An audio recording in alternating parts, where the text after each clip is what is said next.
convosco. Ele está no meio de nós. São do Evangelho de Jesus Cristo segundo Marcos. Glória a vós, Senhor.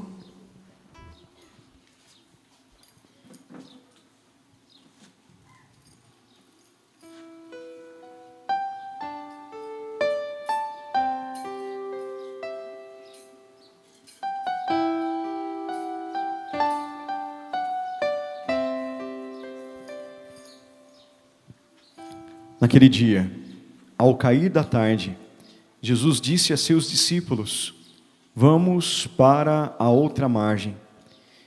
Eles despediram a multidão e levaram Jesus consigo, assim como estava na barca. Havia ainda outras barcas com ele. Começou a soprar uma ventania muito forte, e as ondas se lançavam dentro da barca, de modo que a barca já começava a se encher. Jesus estava na parte de trás, dormindo sobre um travesseiro. Os discípulos o acordaram e disseram: Mestre, estamos perecendo e tu não te importas. Ele se levantou e ordenou ao vento e ao mar: Silêncio, cala-te. O vento cessou e houve uma grande calmaria. Então Jesus perguntou aos discípulos: por que sois tão medrosos? Ainda não tendes fé? Eles sentiram um grande medo e diziam uns aos outros: quem é este, a quem até o vento e o mar obedecem? Palavra da salvação. Glória a vós, Senhor. Dai graças ao Senhor, porque Ele é bom.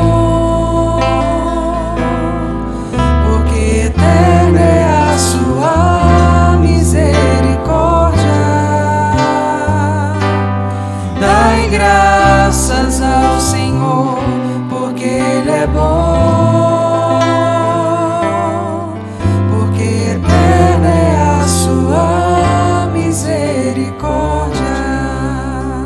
Louvado seja nosso Senhor Jesus Cristo. Para sempre seja louvado e amado. Os irmãos, hoje a liturgia nos convida a nos colocarmos no lugar dos discípulos que estavam aqui, no meio da tempestade no mar da Galileia. Acredito que vocês já saibam disso, mas vale a pena lembrar que, na verdade, o mar da Galileia não é um mar, é um lago. É o lago de Tiberíades, mas é um lago tão grande, tão grande, tão grande, que às vezes parece até que é um mar. E por causa da sua extensão, por causa da corrente dos ventos, tantas vezes se levanta ali no meio do mar da Galileia tempestades repentinas. E os discípulos estavam lá, junto com Jesus na barca, e quando menos esperam, são alcançados por uma dessas tempestades.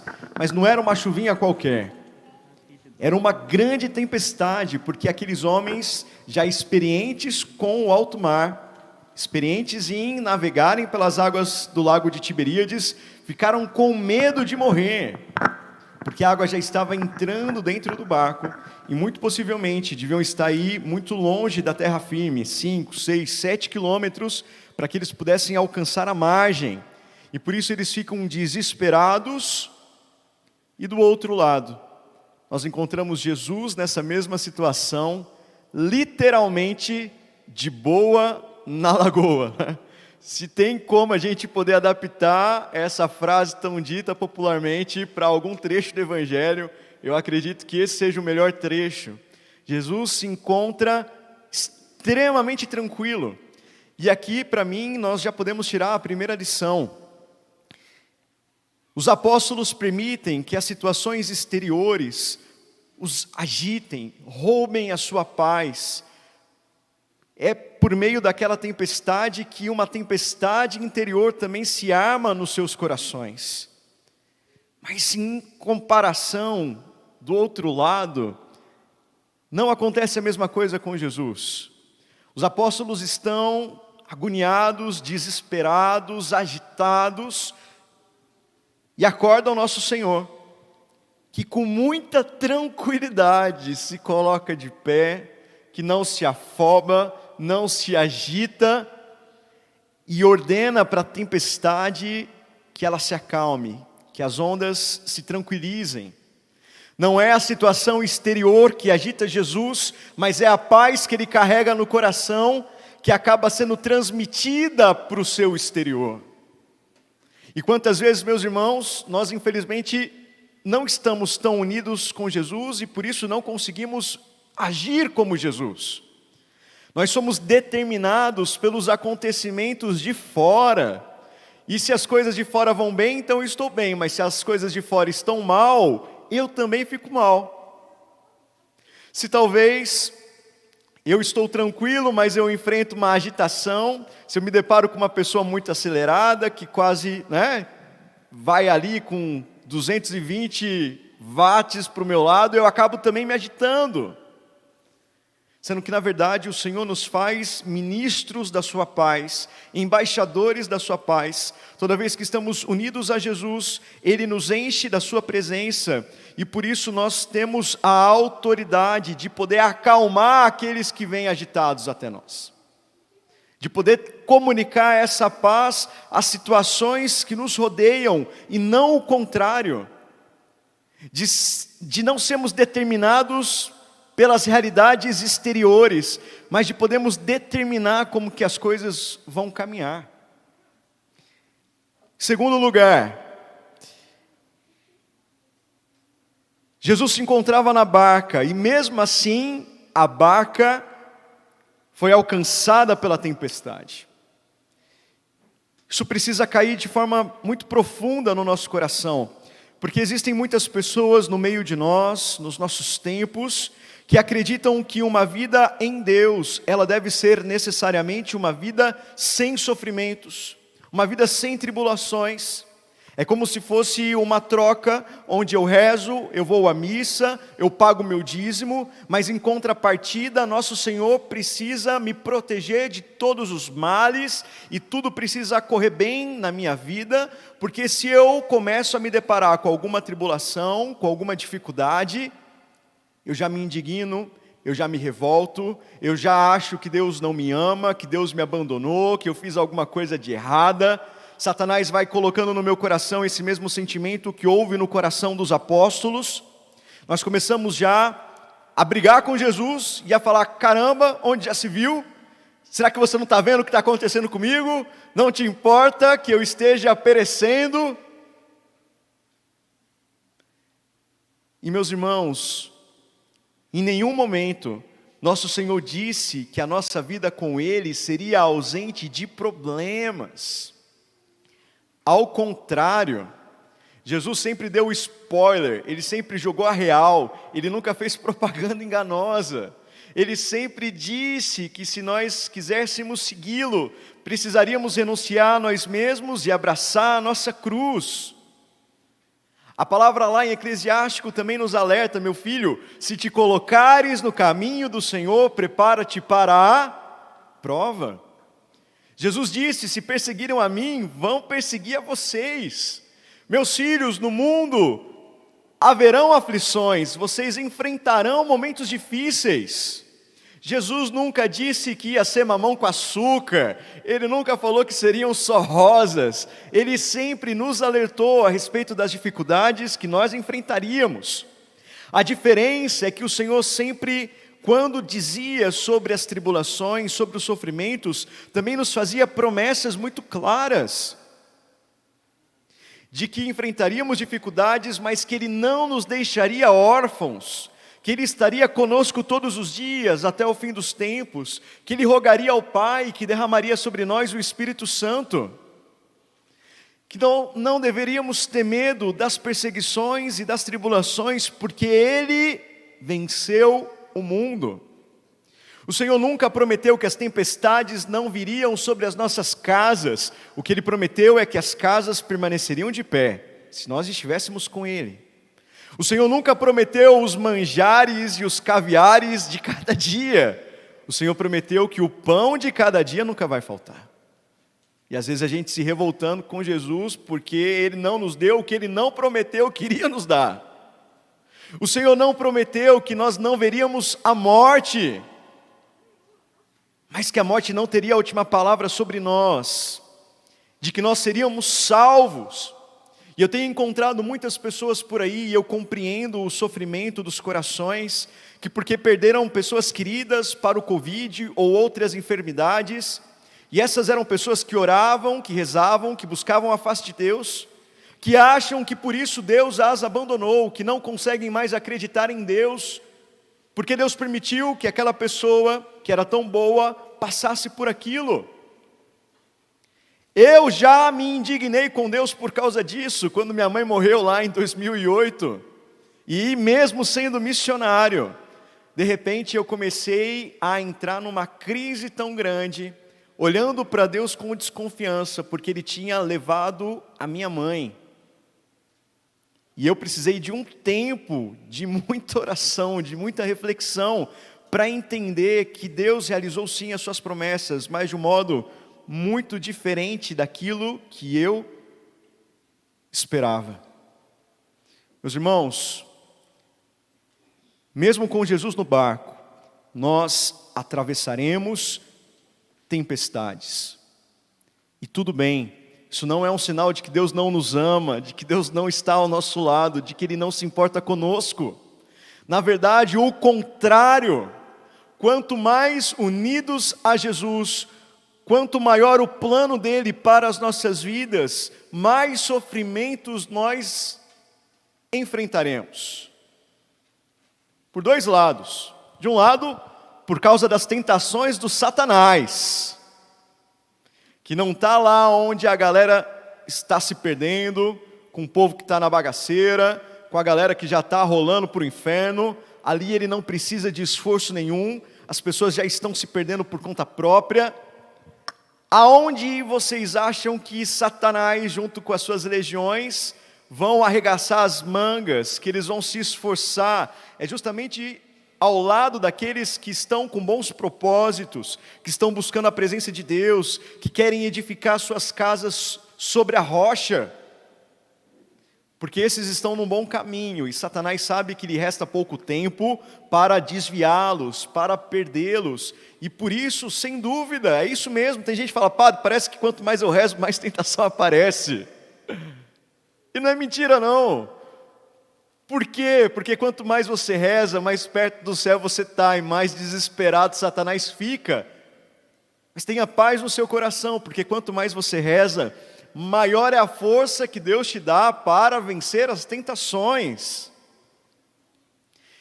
Sobretudo, meus irmãos, em relação às nossas famílias, eu acredito que já falaram aqui, mas sempre é importante bater nessa tecla, de que a última luta de Satanás contra o reino de Jesus Cristo seria uma luta contra as famílias, porque ele sabe que é no meio das famílias que os valores do reino são vividos, que a família é a primeira igreja doméstica, onde a fé é transmitida para os filhos, onde se formam os santos das próximas gerações.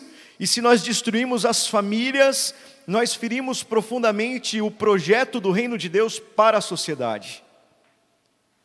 E é por isso, porque nos aproximamos dos últimos tempos, porque Satanás sabe que lhe resta pouco tempo, é que ele se encontra cada vez mais feroz contra as nossas casas. E por isso, se queremos caminhar com o nosso Senhor, é preciso que nos preparemos para enfrentar as tentações. Só que Satanás vem para nos tentar com o objetivo de nos perder, de nos puxar para baixo, de nos levar para o inferno. Agora, existe um outro movimento de sofrimentos que podemos passar, que se chamam provações. E as provações são diferentes das tentações, porque as provações, muitas vezes, para além daquelas que são naturais da vida humana, elas são permitidas por Deus e têm como objetivo o nosso amadurecimento, o nosso crescimento. Nosso Senhor deseja experimentar o nosso coração. Padre João, você está falando que Deus nos prova?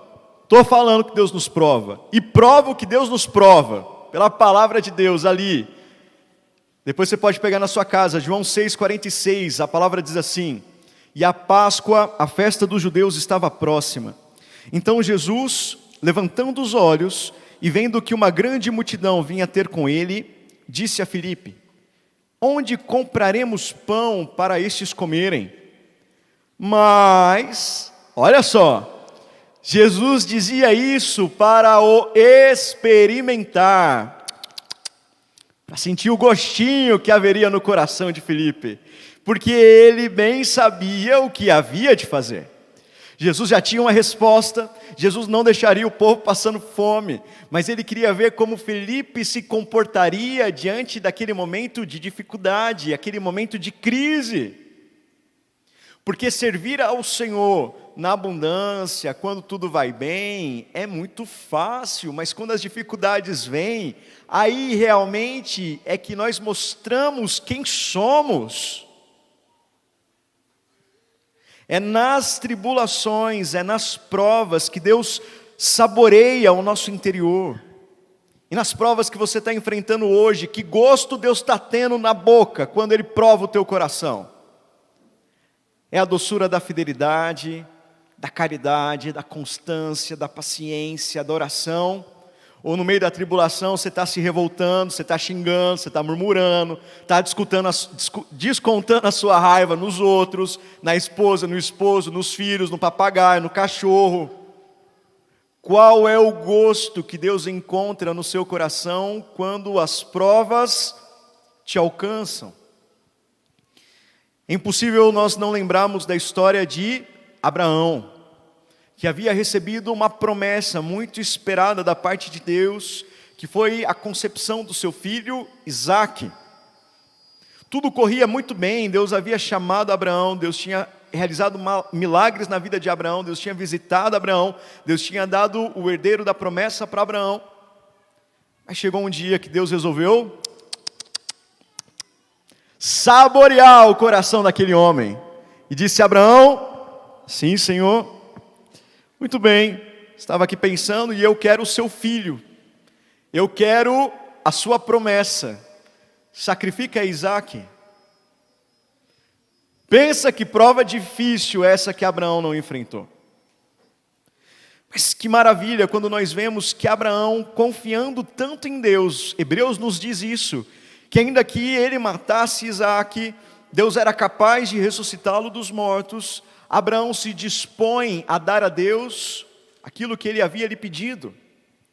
E a partir do momento que Deus saboreia o coração de Abraão, encontra ali o gosto da fidelidade, ele diz: epa, segura a sua mão, olha aqui o animal que eu providenciei para que você possa sacrificar. Eu não quero, Abraão, o sangue de Isaque, eu só quero o seu coração, eu quero o seu amor acima de todas as coisas. E numa situação de extrema dificuldade, Abraão foi provado para ser aprovado. Sem provações, sem provas, ninguém passa de ano, não é assim? Ninguém ingressa na vida pública, em cargos públicos. Tem gente que estuda a vida inteira para poder justamente passar numa prova. E se a gente enfrenta provas para poder crescer na vida, por que não vai ser assim na nossa vida espiritual? É só atravessando as provas que nós seremos aprovados. E eu ouso ainda dizer que quando Deus nos prova, Ele já sabe o que Ele vai encontrar nos nossos corações. Quem ainda não sabe somos nós, que temos uma alta estima de nós mesmos, que nos achamos bons, que nos achamos perfeitos, maduros na fé, homens e mulheres de oração. Aí vem uma primeira tribulação, a gente já se desespera, a gente fica com raiva, a gente xinga todo mundo, a gente já quer desistir da caminhada. Nem nós mesmos sabemos o quanto somos fracos. E no meio da prova é uma oportunidade que Deus nos dá da gente crescer no autoconhecimento, sem o qual, diz Santa Catarina de Sena, que não há santidade. E toda vez que nós atravessamos esses momentos, não apenas Deus prova o nosso coração, não apenas crescemos no autoconhecimento, mas o Senhor também faz com que nós demos passos no caminho das virtudes, que nós possamos progredir na constância, na fortaleza, na perseverança. Porque quando estamos no meio da tribulação, no meio da tempestade, a gente se depara que não somos capazes de nada, que somos insuficientes, e por isso, se estamos com os olhos fixos em Deus, é através da prova que nos lançamos ainda mais nos seus braços, que oramos mais, que buscamos mais pela sua presença, pelos sacramentos, pela intercessão, pela penitência, pelos sacrifícios. E assim o Senhor, na medida em que nos unimos a Ele, Ele também vai nos purificando e nos santificando cada vez mais. São Tiago nos fala isso na sua primeira epístola, no capítulo 1, na verdade, da carta de São Tiago. Considerai uma grande alegria, meus irmãos, quando tiverdes de passar por diversas provações. É forte isso daqui, não é? Considerai uma grande alegria quando tiverdes de passar por diversas provações. Pois sabeis que a prova da fé produz em vós a constância. Ora, a constância deve levar a uma obra perfeita, que vos torneis perfeitos e íntegros, sem falta ou deficiência alguma. Na medida em que eu vou perseverando diante das provações, eu vou crescendo na constância, na medida em que eu permaneço na presença de Deus, Ele vai realizando essa obra de aperfeiçoamento em cada um de nós. E é interessante como isso realmente acontece. Eu lembro que quando eu entrei na comunidade com 17 anos, tudo me deixava em crise. Se eu tinha que acordar meia hora mais cedo para fazer o café, eu já acordava com desejo de ir embora. Eu quero minha casa, eu quero minha mãe, o que eu estou fazendo aqui? Eu não vou dar conta, estou cansado demais. Se algum coordenador me pedia para fazer algo que eu não queria, eu entrava em crise. Se algum dia minha camiseta sumia do varal, isso acontecia várias vezes no Botuquara, é ou não é? Eu entrava em crise, eu ficava doido da vida, queria ir embora. Que às vezes não era só a camiseta, às vezes era até as cuecas da gente sumia do varal. Não dá uma indignação imensa quando acontece uma coisa dessa, né? E aí é interessante, né? Porque na medida em que o tempo vai passando, na medida em que a gente persevera, já não são mais as mesmas coisas que nos deixam em crise. O caldo vai engrossando, são outras realidades. Mas eu já não entro em crise se eu estou na rua, por exemplo, tenho vontade de tomar uma Coca-Cola e eu não tenho dinheiro para poder comprar. Ou se de repente a comunidade me pede para fazer algo que eu não queria fazer. A crise vem, mas o lombo da gente vai engrossando, é ou não é? A nossa resistência, a nossa fortaleza. Da mesma forma, em relação às famílias. Eu acredito que depois de anos de convivência, eu espero que vocês já não briguem mais pelas coisinhas que antes roubava a paz de vocês nos primeiros meses de casamento. Porque as virtudes vão crescendo, a paciência, a compreensão, a gente vai melhorando, a gente já não repete mais todos os erros que a gente repetia no começo, no princípio. Diante da prova, se a gente persevera em Deus, Ele vai nos melhorando. Mas para isso a gente precisa permanecer nele. Quantas vezes, quando tudo vai bem, a gente se relaxa, a gente deixa de rezar, deixa de buscar o crescimento nas virtudes. Eu lembro que uma vez, estava ali no Botuquara ainda, não lembro se era na formação ou não, e perto do Botuquara tem uma casa chamada Naim, que é uma casa para crianças, que vem de situações de abuso, de exploração, de muitas dificuldades nas suas famílias, algumas em situação de rua. E aí, alguns missionários mais jovens estavam cuidando da casa, porque os missionários estavam fora, né? Os que cuidavam realmente dos meninos. A gente estava no meio de um evento no Botuquara e resolveram rezar por essas crianças. Muito bem. Resultado: mas 3 delas começaram a manifestar, uma manifestação demoníaca violenta. Os missionários ficaram desesperados, né? Tanto de missionário novinho, tiraram as outras crianças, ficaram ali rezando pelas mais velhas. E aí, em um determinado momento, o diabo disse assim: chama o Padre Henrique, é o Padre Henrique que eu quero aqui. Aí diz que o outro respondia assim: não, o Padre Henrique não tem tempo para vir aqui não, ele está ocupado com outras coisas. E caía na risada, né? Aí eu sei, para resumir a conversa, que em um determinado momento, depois eu fiquei sabendo, porque me contaram, né? Que um deles disse assim: chama o João Fernando. É o João Fernando que eu quero. Rapaz, vocês dão risada, mas na hora quando eu soube, minhas pernas começaram a tremer. Eu fui falar com o Padre Henrique e falei: Padre, pelo amor de Deus, o diabo está na minha bota, o diabo está querendo me pegar. Padre Henrique, o que eu fiz? Pelo amor de Deus, Padre, me ajuda, reza por mim. E o padre tranquilo falou: calma, meu filho, não tem nada demais, o demônio quer destruir todo mundo mesmo, isso não é novidade para ninguém. Se alegre, porque você deve estar incomodando o demônio pelo trabalho lá na favela do Moinho. Enfim, por que eu estou contando isso para vocês? Porque no outro dia, eu fazia filosofia na época, deu meio-dia, já tinha adorado o Santíssimo Sacramento, já tinha rezado o rosário, já tinha feito todas as minhas orações. Por quê? Como diz meu pai, quando a água bate na poupança da gente, acordamos para a vida, é ou não é?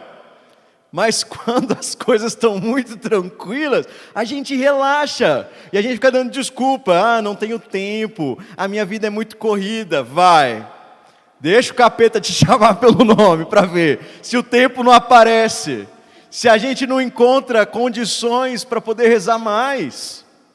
E é por isso que às vezes Deus permite que o nosso barco dê uma chacoalhada, para a gente poder acordar para a vida, para que então, diante das provas, a gente cresça, amadureça. Tem uma outra história que eu acho que se encaixa perfeitamente com essa reflexão, que o padre já contou para vocês em outro momento, mas que eu acho que vale a pena trazer mais uma vez, que é a respeito de Santo Antão, que foi um grande padre do deserto, que viveu como um místico, que fugiu do mundo, se refugiando nas cavernas para se encontrar com Deus, para meditar a palavra de Deus. E se conta que numa noite Antão estava ali em oração, e de repente, no meio daquela escuridão, aparece para ele uma legião de demônios, com as formas mais terríveis possíveis, fazendo barulhos assustadores. E Antão, diferente do Padre João, né? Era um homem corajoso, falou: pode vir, não tenho medo de vocês não, vocês estão aí fazendo tanto barulho, é que vocês estão desesperados, né? E aí começou uma luta que nem de Padre Pio com o capeta, e porrada para cá, porrada para lá, e Antão orando, Antão clamando por Deus, e nada, e a luta que continua, e aquilo que se estende durante tanto tempo. E depois de muito tempo, de repente vem uma luz do céu, que toma conta daquela caverna, que expulsa aqueles demônios, que traz refrigério para o coração de Antão, e ele passa a experimentar uma paz maravilhosa. E ele entendeu que era Jesus que havia escutado a sua oração, que estava ali o visitando. E então, claro, fica feliz por causa disso, mas ele olha para Jesus e ele fala assim: poxa vida, hein, Senhor? Agora, eu aqui apanhando mó tempão, onde é que você estava? Por que você demorou tanto? E aí sabe o que Jesus respondeu para ele? Antão, eu estava aqui o tempo todo, mas eu queria te ver lutar. Eita! Antão, eu estava aqui o tempo todo, mas eu queria te ver lutar. Se Deus tivesse chegado instantaneamente, Antão não teria tido a oportunidade de expressar a sua fé, a sua confiança, a sua esperança no Senhor.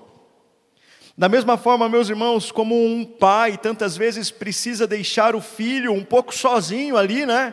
O pai está sempre perto, mas não fica carregando o filho a vida toda no colo, porque senão ele não caminha com as próprias pernas.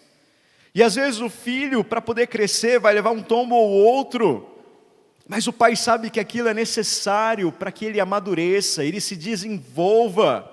Se você realmente ama o seu filho, você não vai carregar ele no colo a vida toda, você vai permitir que ele se esforce para caminhar por si só. E tantas vezes Deus olha para nós e Ele faz a mesma coisa.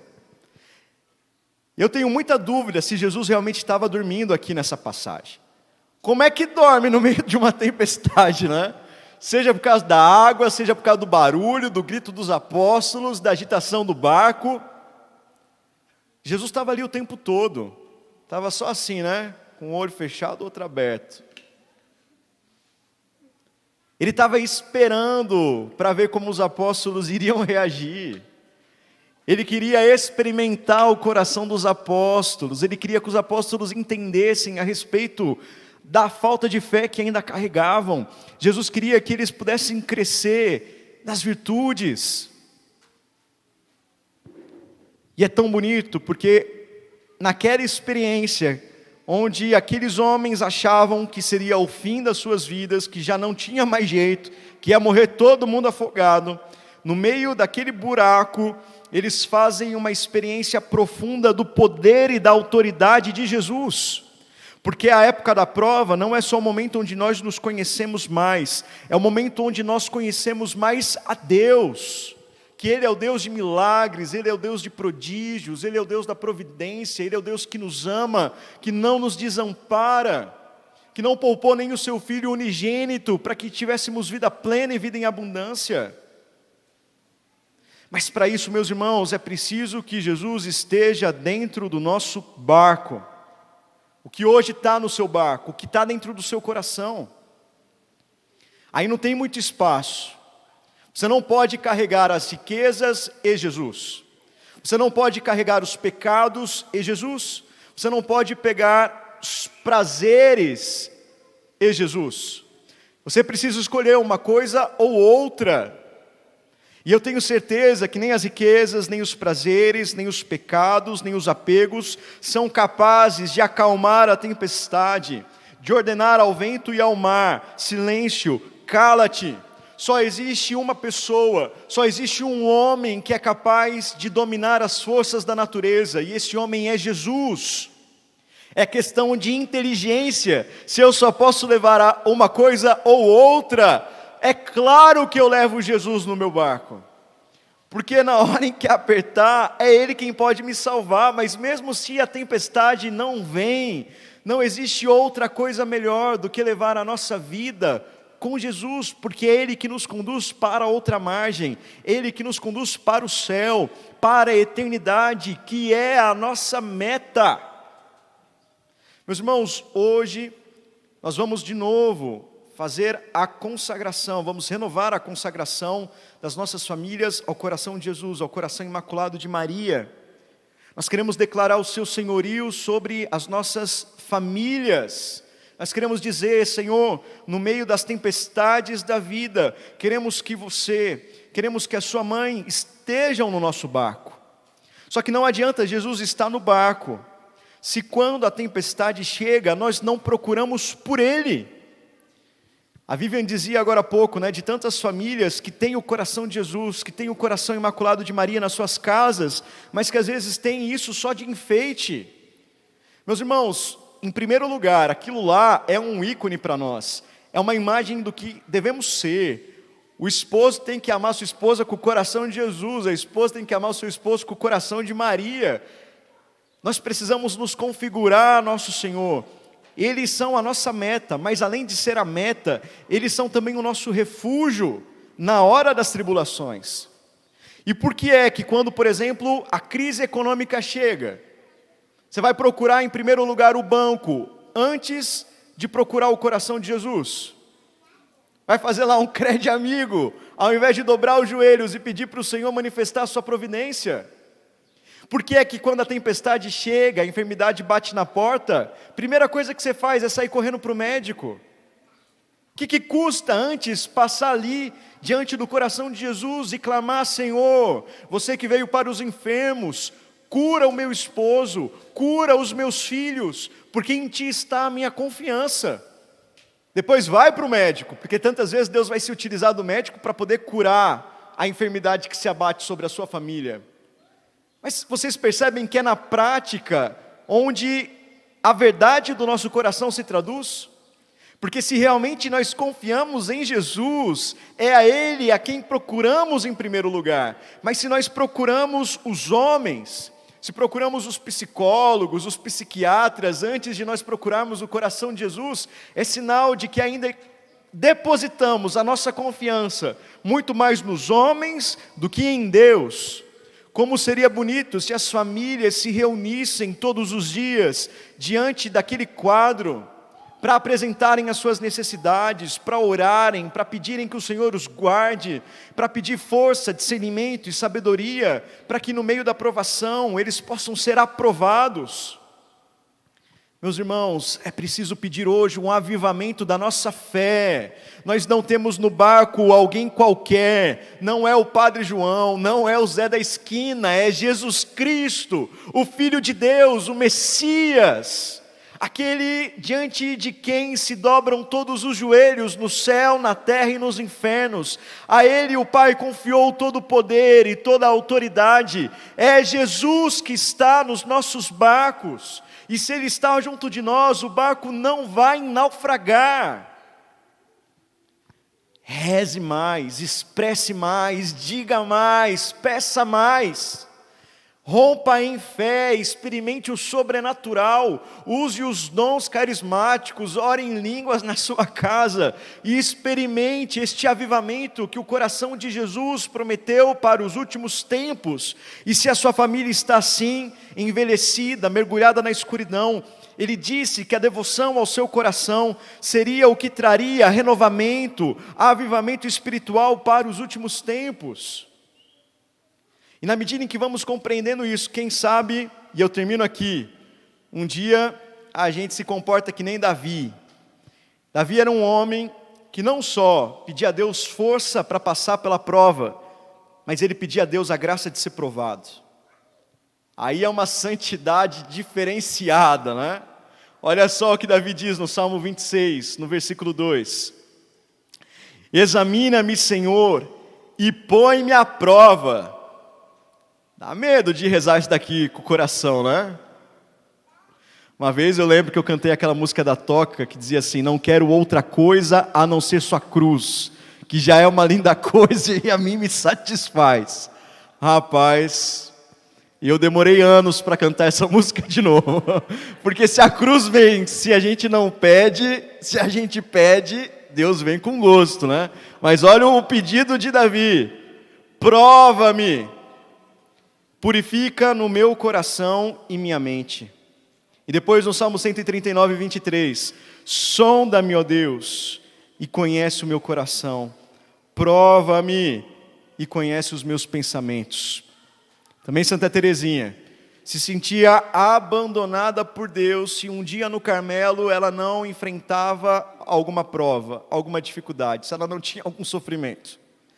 E não é porque Teresinha ou Davi eram masoquistas, gostavam de sofrer, não. É porque eles sabiam que naquela hora eles tinham a oportunidade de expressarem a Deus um amor gratuito, de amarem a Deus por quem Ele é e não por aquilo que Ele faz. Eles sabiam que era uma oportunidade de crescimento, de progressão nas virtudes.